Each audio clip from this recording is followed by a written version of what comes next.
So welcome everyone to FSV305, Optimizing Payments Collections with Containers and Machine Learning. My name is Matt Nowina, and I'm a solutions architect with Amazon Web Services.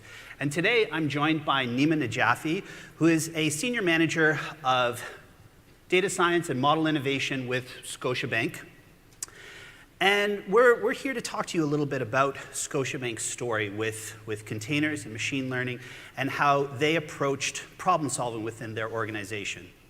A little bit about myself. I'm a solutions architect that focuses on financial services in Canada with a technical focus on security and containers. This is my fifth reInvent. I've had the privilege of being here as a customer, as a partner, and now as AWS. This is also my second year as a presenter, which means that I've learned to turn off my Wi-Fi and there will be no notifications popping up. To set the stage for today's talk, we wanted to take you back to December of last year. So just after reInvent closed, we actually launched the CA Central Canadian region. And within 90 minutes of this region going live, Scotiabank was actually able to migrate their workloads from another region into the Canadian region and be up and running. The way that they were able to do that is by leveraging containers and Puppet so that they were able to define infrastructure as code and very quickly deploy their application. And today's talk is going to take you through how they were able to accomplish that. So what can you expect from this session? Well, we're going to talk about why Scotiabank started with payments collection. What was it about this that made this a compelling topic for their customers? Why leverage deep learning? What this meant in terms of innovation over their existing processes. Then we're really going to dive into container-based deployment workloads. So what are all the components that you need in order to deploy your application using containers? And then Nima is actually going to take you through the specific deployment pattern that Scotiabank went through. And finally, we're going to go through results. So to kick things off, I want to talk a little bit about this idea of a flywheel for data. So we live in a world now where we collect lots and lots of data. And we want to use that data in order to get better analytics. With better analytics, it allows us to build better products. Better products leads us to more users, and consequently, we've got this introduction of more and more data. So, this includes things like clickstream data, user activity, purchases, but specifically for financial services, you've got a tremendous opportunity to take advantage of this data flywheel effect and actually leverage the trillions of data points that financial services collect, everything from transactions to social media interactions that really creates a goldmine of useful insights. We find year over year that businesses are deriving more value from this. Once we've got this data, now you're going to need a platform that sort of helps to build this out. And this is another interesting area for where AWS starts to come into the picture. Because for the first time, you're able to really separate out storage from compute so that you can collect this data, decide how you want to ingest it, how you want to process it, whether you're using things like Spark or Spark ML for setting it up to be able to run machine learning jobs. These tools help you to build better products by understanding what your customers like and what their behaviors are. And the interesting thing for financial services here, for the first time now, you have the ability to understand when money is coming into your institution, when money is leaving your institution, and then correlate that with social media events so that you're actually able to track life events for your customers. Then, when you've got a platform that's able to help you build out these products and services, you have the ability to leverage artificial intelligence to derive new insights, to perform predictions on who you should target with new offers or new improvements to these services. And then finally, leads you to pinpoint better services, better product offerings, hyper-personalized communication. Leaders in this space they're going to pave the way for years to come. And as this data flywheel continues to spin faster, they'll see the gap between them and their competitors grow wider and wider. So that's what we're here to talk about. At this point, I'd like to hand it over to my colleague Nima to talk about Scotiabank and begin their story. Thank you very much, Matt. Hi, my name is Nima. I'm working for Scotiabank. If it goes, yes. I'm working for Scotiabank, and I'm going to give you a brief introduction of who we are at Scotiabank first in a couple of slides, and then we go further and deep down into more technical stuff. Who's a Scotiabank? Scotiabank is like any other bank in Canada or anywhere else. We are the third largest bank when it comes to capital in Canada. We are on top of 10 world's strongest bank, according to Forbes.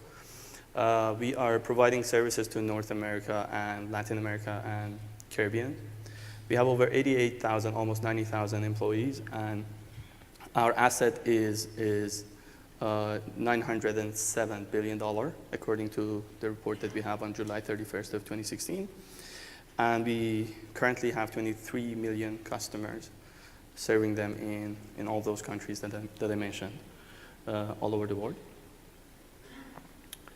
So what was the problem that we were solving, and what is our strategy in the bank? The problem that we were trying to solve last year is about credit cards collections. And as you all know, the portfolio is growing. Everyone is getting more credit cards and stuff. And the balances on the credit cards were increasing. So we needed to come up with a better strategy to protect our good customers and save as much money as we can, detecting the collections earlier by machine learning techniques. And the reason we're doing that is partially the problem, and the other thing is the strategy that we have at the bank. We are trying to be as much digital as possible, and this is part of the bank strategy to go to AI, to use as much machine learning techniques as possible to prevent any loss. So in the payment collection area, we had some delinquency rates, and the table that you see is in US dollar. It's actually from US banks, but Canadian banks are very, very similar. The numbers are very similar. So as you see, the delinquency rates in different years are increasing. And from 2016 Q2 to 2017 Q2, the defaults and delinquency rates went up 2%. So that shows you why we start this project initially. What we had before deep learning at Scotiabank were like a lot more manual stuff, less DevOps. We did a lot of basic models developed internally, mostly logistic regression and linear regressions. There were no machine learning involved. And with AWS and the new machine learning techniques that we used, we could change that direction. A lot of manual process was happening internally, and we tried to use DevOps to minimize the number of manual steps in this project. The complete data source preparation was very time-consuming internally, and using these techniques that we used, we could tackle that as well. The predictions that we used to have were less accurate, and we could give a lot better accuracy on that as well. And of course, we created a lot of opportunities for the financial industry using these machine learning techniques. So here, I'm going to pass it back to Matt. He's going to talk about the more technical stuff, and then I'll give you a demo. Thanks, Nima. So what I really like about Nima's story there is that it's two things. I mean, he broke down his problem set into two discrete components. The first was, an understanding of their customer base, and understand that since 2008 and 2009, banks have continued to lend out money, that we're seeing consumers take on more and more debt, and that the delinquency rates are increasing. So there was an opportunity, if you could accurately identify who people were that might have issues paying their bills, that you could proactively reach out to them and engage. So there was really focused on who their end customer was, as well as the idea that there's an opportunity to quickly experiment and innovate. So build out a new strategy, try something, look at the feedback, and iterate over that result. So that brings us into the advent of deep learning. So just out of curiosity, how many people are leveraging machine learning or deep learning within their organizations today? Actually, an interesting number. I mean, part of it's obscured because of the lights, but actually, a fair representation have started down this path. We're actually seeing this happen for a number of reasons. The first of which is the idea of algorithms here. So,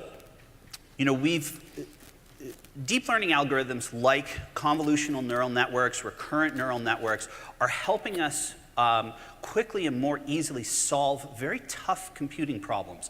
Things like computer vision, natural language processing.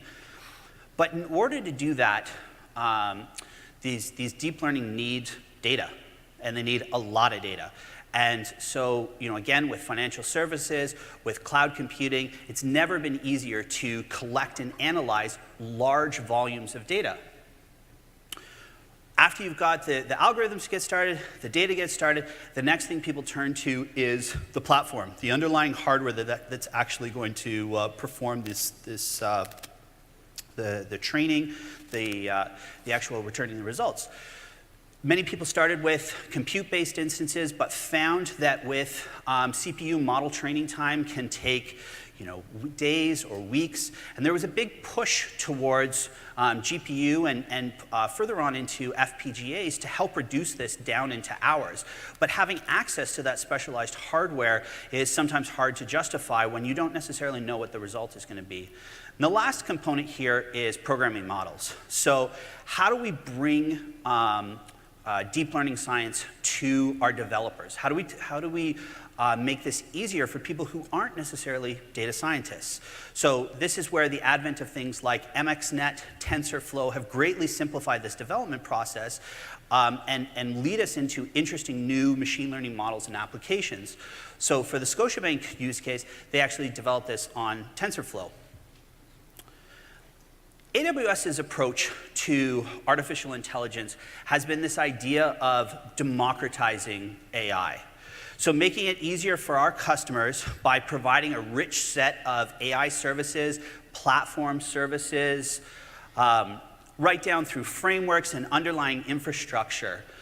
So, I mean, to kind of walk through, the idea here is at the top you have managed AI services. These are ones where you don't have to run the infrastructure. There's already a solution that's ready to go. So these take things like image recognition, doing text-to-speech. So, but taking that to the next level, understanding the context of the sentence so that you can create new human-computer interactions with your customers.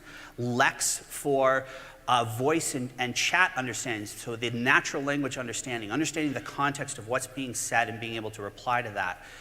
Then to take it down a level, you have managed platforms, so Amazon Machine Learning, Amazon EMR, Spark ML. This takes away or abstracts the idea of having to run the underlying infrastructure and gets you focused on what's my application that I want to deploy. And the next is down into AI frameworks. So the people that actually put up their hands, how many of you have been responsible for installing these frameworks? Got a couple here. This is a huge pain.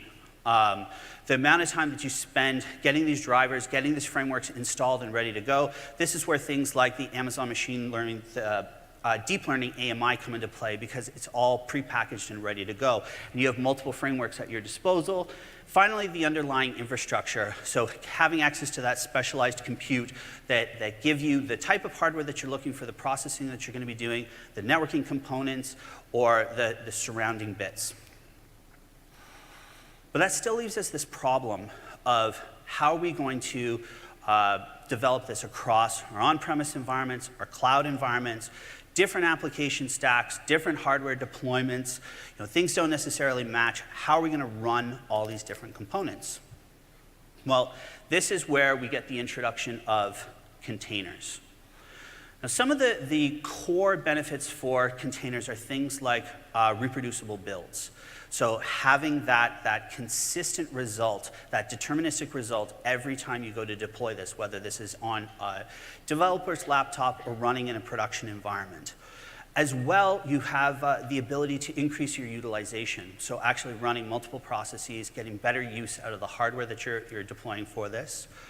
You have isolation and fidelity. So this is another area where people want to have security of the individual containers, how they're going to lock those down. Running diverse sets of application on shared hardware, infrastructure as code, easy to deploy. These are all the sort of benefits to containers. So at this point, I'm going to take you through what are each of these components that you're going to need.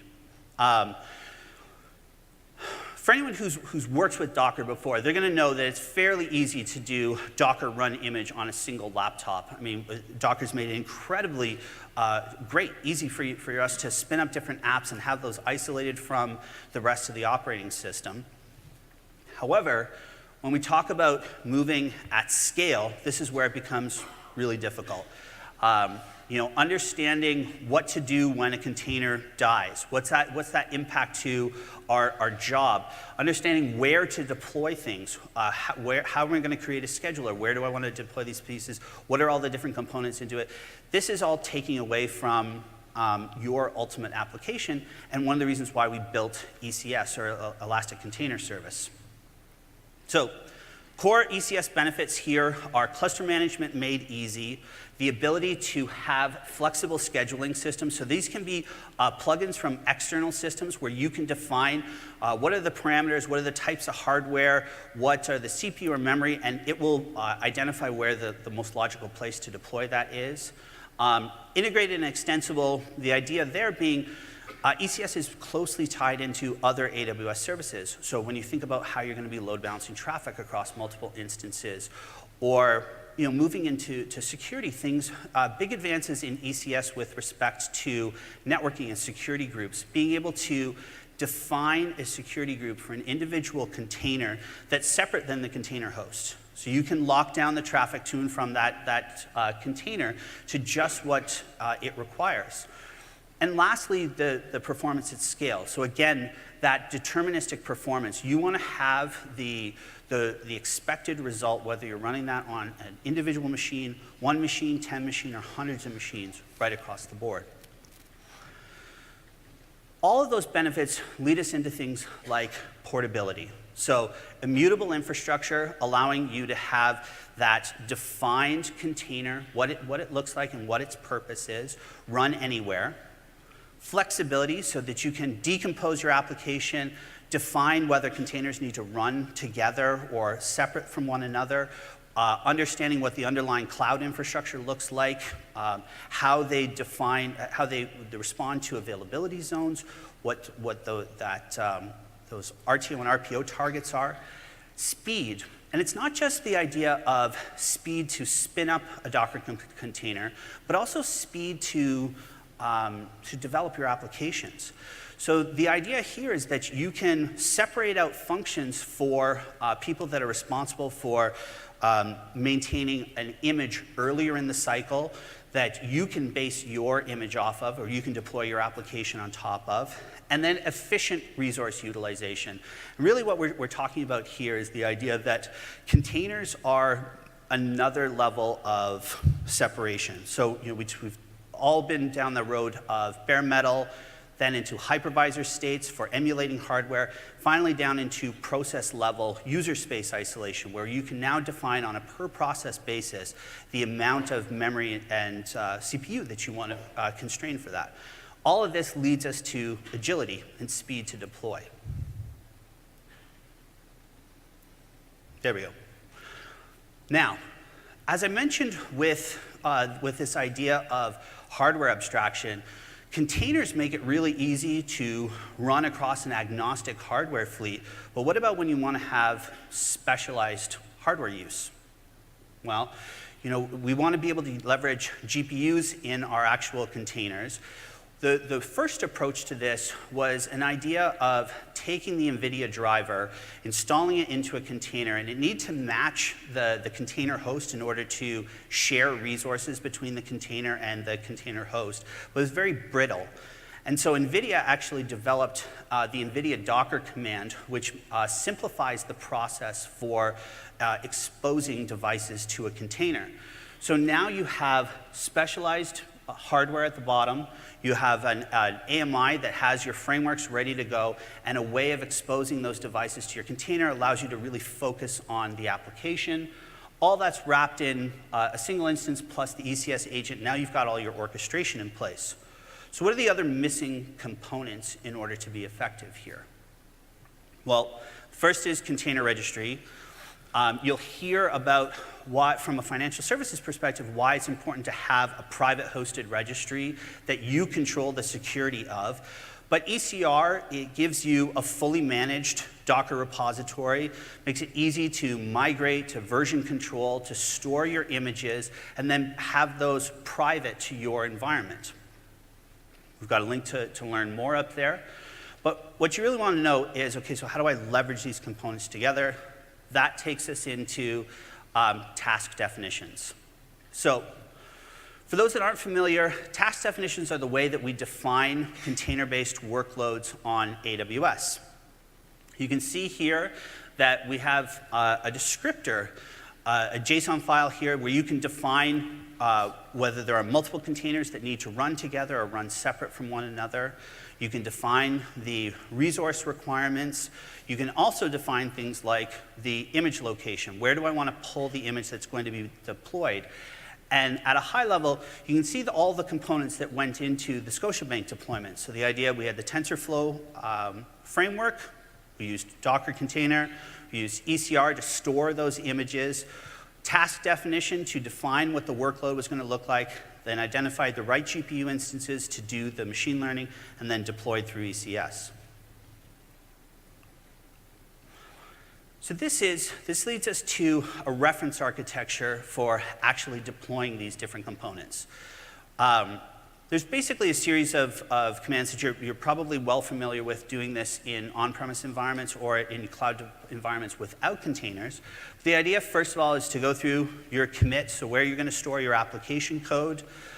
Code commit is a service that will do that, which is a Git-compatible code repository service. Then we have the ability to trigger events. So actually have events that understand when a commit is done, that kick off a pipeline. In this case, code pipeline understands, okay, we're going to need to now build an artifact, so update our image, push that image into ECR, and the actual application deployment is done at that point. Now, if you look at step 5, that's when you're actually talking about updating the stack and looking at what you're going to do. So in this case, we're looking at leveraging CloudFormation to say, hey, there's an update to the image we want you to deploy. We'll define what your rollout looks like, how many instances do you want to run at any one time, push that as an update, which then notifies the ECS service that there is a new image to pull from, reaches out into ECR, and then deploys across the instances on the side. So this gives you the reference architecture. This is sort of the best practices associated with it. But what I'm going to do now is hand it back to Nima to actually take you through what Scotiabank did and how they mapped a similar model to their environment. Thank you, Matt. So before I start the demo, I'd like to mention that this project is partially done by our team, which is DSMI, Data Science and Model Innovation.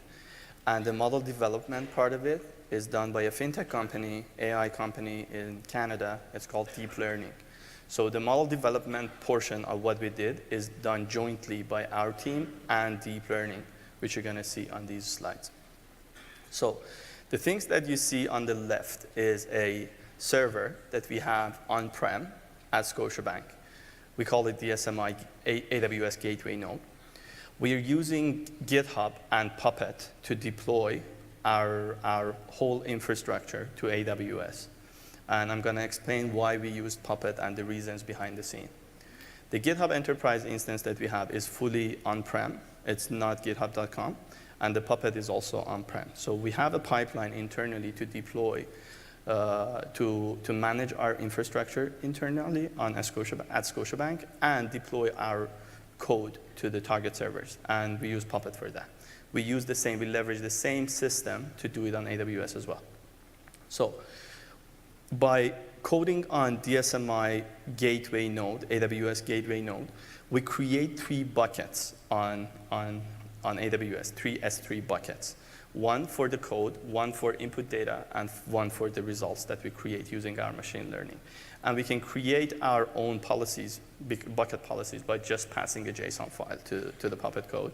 And we create all those three. So here, I'm going to show you how it works on AWS and how the Puppet code looks like. It's the right pane is the AWS console that I have, and I have a couple of Puppet code with different things that I'm doing. This is the S3 creation. As you see, the policies are commented out, but you can pass the policy. This is only for reInvent purposes. It's not the actual thing that we did, but we passed the right policies to the AWS bucket as well. With one single command, I create, and it's Puppet apply, create S3 buckets. It's our code. And I run it in debug mode. Before I run it, I do a refresh on the console. The S3s are not there yet, as you see. The S3 buckets are not created. Now I click on it. This AWS gateway node is locked down on-prem, and we have all the credentials required to create that cluster and anything that we do on AWS. We lock down the credentials on this box. And as you see, the three S3 buckets are created pretty simply by one line of code. Once we are done with S3 creations, we have to push the data that we have on-prem, the data that we anonymized. We remove the sensitive data from it, the credit card numbers, names, all the sensitive data are mapped to a data set that we have on-prem. We are not pushing that data to AWS. We map the actual data. We anonymize the sensitive columns. And then using the AWS CLI, we push the data to the S3 input bucket that we have. And we take care of the encryption as well. Oh, I have to go. Can I go back? I just clicked it by mistake.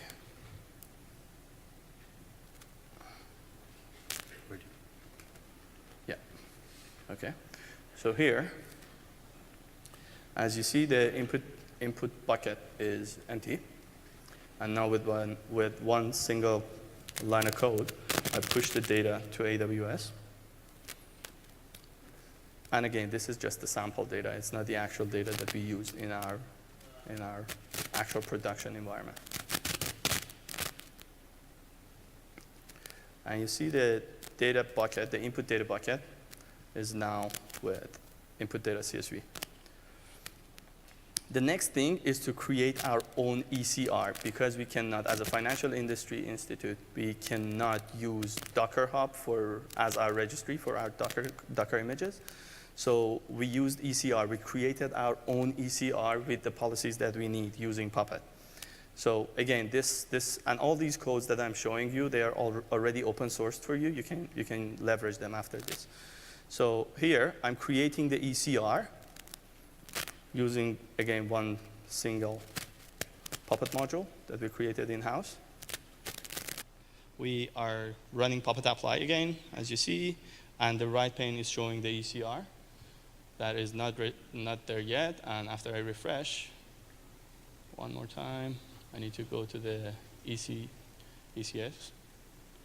You see that I created the registry. It's like my own private registry that deep learning team now can push their Docker images to. So now, the fintech company that I explained, they come in and they want to create their training Docker images to push to ECR that I allow them to push. They can only push. They cannot delete the Docker images from these container registry that I created for them. So all the policies are taken care of. They only push, and they don't have any more visibility. We ask them to push to ECR with one single command again. This is just another image that I pushed in. These are the images that I have on that machine. With Docker images, you see the images that are there, and then I tag the images, and then easily, because I already logged into my ECR, I can push the image to ECR. Again, it takes like 5 seconds to push these images to the ECR. And once it's done, I'm going to show you the console that all these images that we need, actually the one image that we need is there on ECR. This is the thing that I created before this. And now I have my machine learning training image there as well. So now this image, this container, when it runs, it has to get the data from my input S3 bucket. It needs to do the training on it, and then it spits out the algorithms, the models that we want to run against the actual data to one bucket, the data bucket, and then we rerun it against the actual data, and we have the output data. So now this whole diagram shows what we do when we create the cluster. And the cluster creation has multiple steps. We create the whole thing, the whole infrastructure using Puppet. The first thing that we do is creating the VPCs and all the configurations. We don't allow all the people from all around the world to connect to our EC2 instances. We block all the possible ports. SSH is blocked, HTTP is blocked, HTTPS is blocked. All the ports are blocked. We take care of the security groups there. We only allowing IP addresses from within Scotiabank to connect to our instances just in case. We are creating the route tables, all that, using the Puppet module. And then after we take care of that, we create our ECS and the cluster, EC2 instances cluster, using the same module. And we create our task definitions for Docker images. We say this Docker image is the one that you're gonna run. And we also schedule it through the same one create cluster.pp file, which I'm gonna show you next, and it's a long video. So here, I go to the Puppet module that is supposed to do that. We go to create cluster, Puppet module, and I'm gonna give you a very quick snapshot of what it looks like.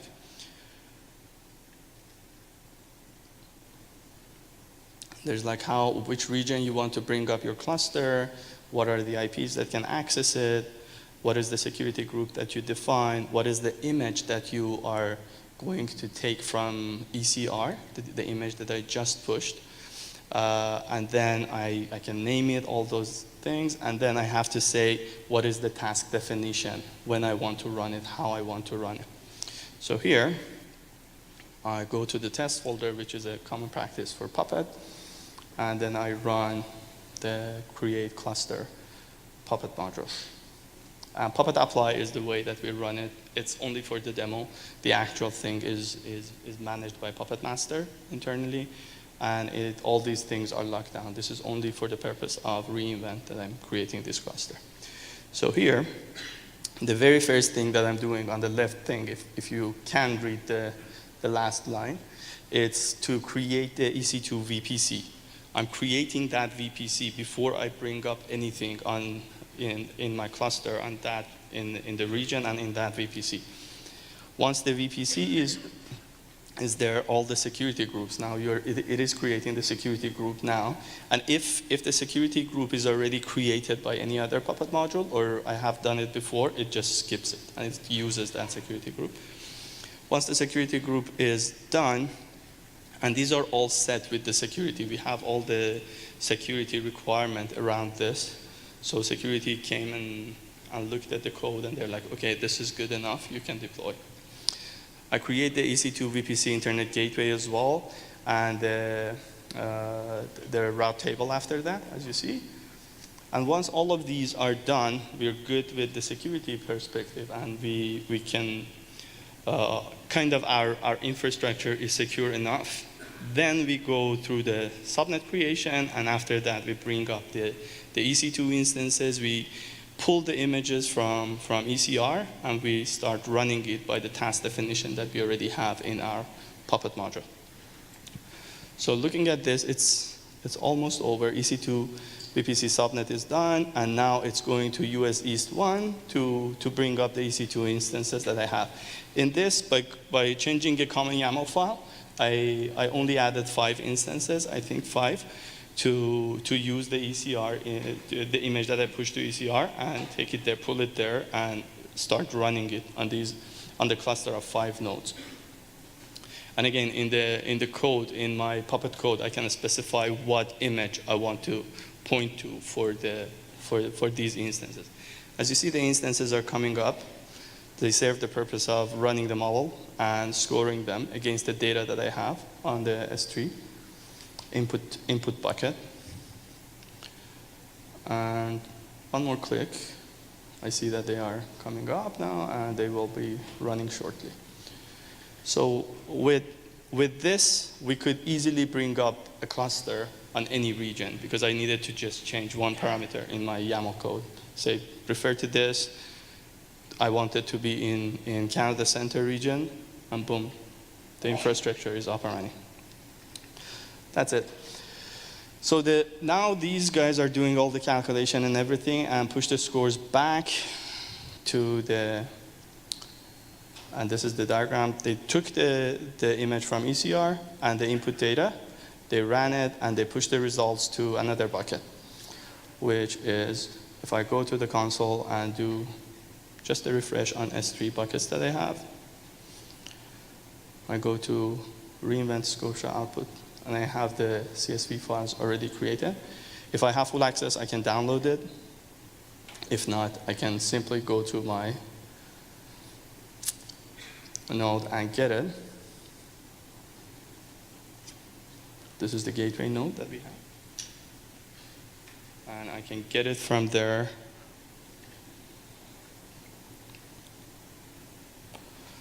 And the CSV files will be pushed to on-prem.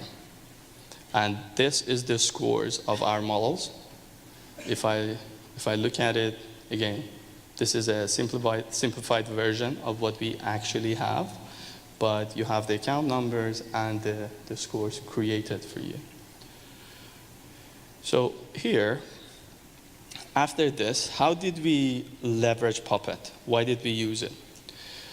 First, we have the pipeline created already for on-prem purposes. We are using Puppet as our enterprise config management tool to manage our infrastructure, as well as deploying the applications to target servers. So we use the same technique to use it against AWS instances that we are bringing up. That was part of the reason.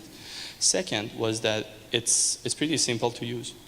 It was very easy to get the Puppet code that we found on Puppet Forge, and we could just modify it and reuse it. The third reason was that there is a bunch of open source modules already created by very smart people, and they are already there on Puppet Forge, and we could leverage them. And how did we do it? There is 3 modules technically that we are using, and these 3 are open source for you. One is AWS Puppet module that you can take from Puppet Forge. Today it's there, and Puppet guys are updating it every day. Look at number of times it's downloaded. You get a sense of how good it is, and people keep rating them. So we have that AWS Puppet module. We created 2 modules for ourselves, which I open sourced for you. Cloud Setup Puppet module takes care of the proxy, takes care of the security, all the credentials, AWS access key and secret key. You can put it there and create, and it takes care of the proxy and everything. Depending on your organization, you can use Puppet Setup Puppet module.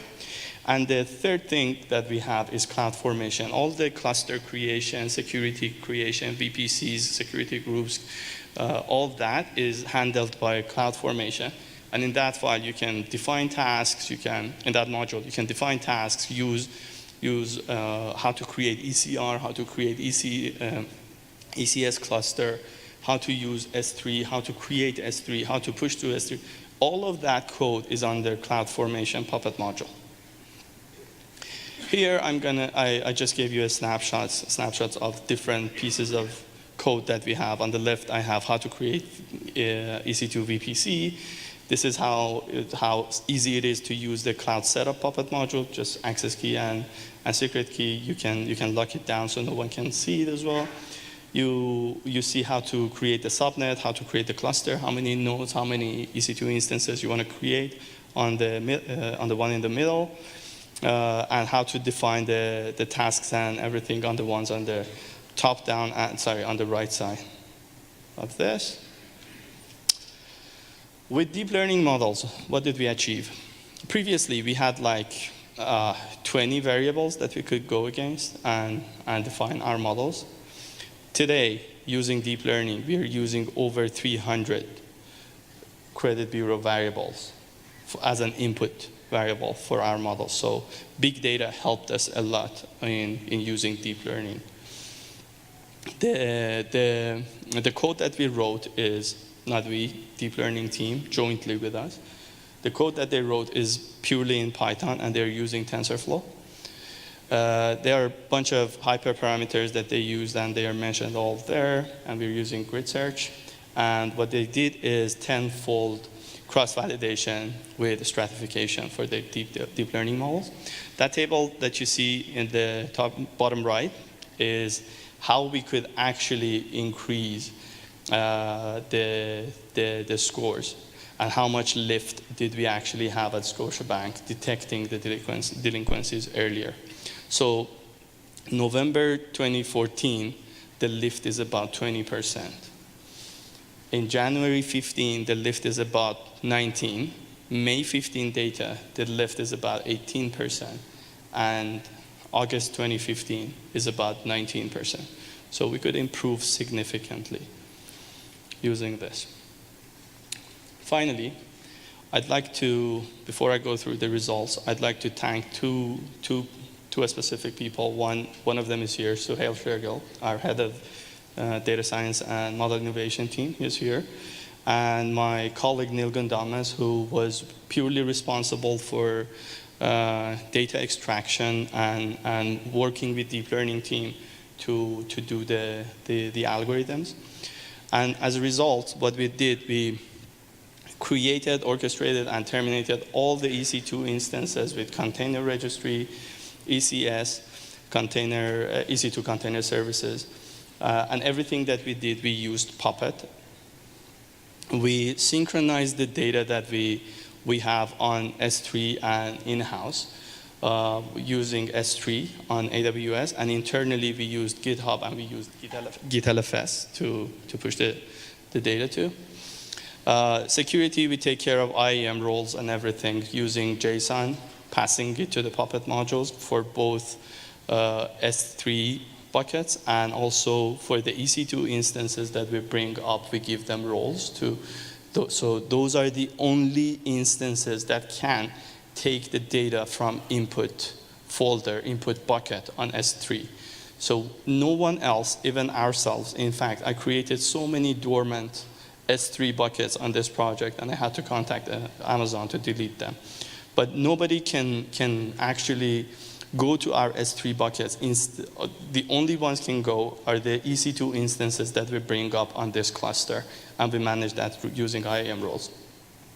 All the applications that we wrote are containerized. Everything is in Docker images, and everything is stored on ECR. Changing the cluster, as you saw in the demo, it's pretty easy. By just changing the parameters and one single line of code, we can bring up the whole cluster, shut it down pretty easily. And we could do a rapid development, and we can also trace everything that we did, because we have all the audit logs and everything. It's not in this demo, but everything that we did was traceable as well. I think I'm done almost. I'm gonna hand it back to Matt. No, one more. Oh, there's a success. Sorry. There's a success story. We were interviewed by Wall Street Journal after we've done it, and our CIO went to this meeting, and we were recognized by Wall Street of how we could improve the collection strategies for the Bank of Nova Scotia. I'm going to hand it back. Thank you very much. So think about, Nima, just before you go, if you had to sort of impart to people 2 or 3 things, what do you think were the most important parts of this project? I think the most important thing is that it was done. The reason that we did it was that it was very simple. It was doable, and we could actually really easily use these techniques that we are doing in-house and just use it for AWS as well. So simplicity is one of the key factors why we chose this. And second one is that we were given the freedom to do it. And I really appreciate that from the high-level management that said, yeah, we trust you, go for it. As long as security approved it, go for it. And I think those two factors were the key ones. So, I mean, if you think back over the presentation, Scotiabank identified a particular problem area within their consumer base, which was payments, collections, and delinquency rates, was able to demonstrate a market improvement over the existing processes and the way in which they engage their customers. They had a platform, and orchestration services allowed them to focus on the actual problem that they were trying to solve for. Had the right hardware, had the right security components, and able to achieve approval and get the buy-in from their executive sponsors. And were able to improve this, as Nima mentioned, single line change deployments would allow them to target any region where they were able to deploy. So the call to action here, for those that are here, we have available today blog posts that will walk you through exactly how you can orchestrate GPU-accelerated workloads through ECS. We have a workshop that you can go through to get hands-on experience with it. There's a link to the deep learning AMI, which has all the frameworks ready to go for you. As well, Nima, as you mentioned, has open sourced the Puppet modules that were actually used by Scotiabank, and they are available here. So we would strongly encourage you to go through these. As well, if you're interested in learning more about the actual machine learning models that were deployed in this, there is another session later this week on Thursday. It's Con 408, where deep learning will be presenting the machine learning components that they deployed for this application. So with that, I would like to thank you all for coming and thank Nima as well as Suhail and the Scotiabank team for working with us and presenting today. And I hope you guys have a fantastic rest of your industry day. Thank you very much, and please remember to complete your evaluations.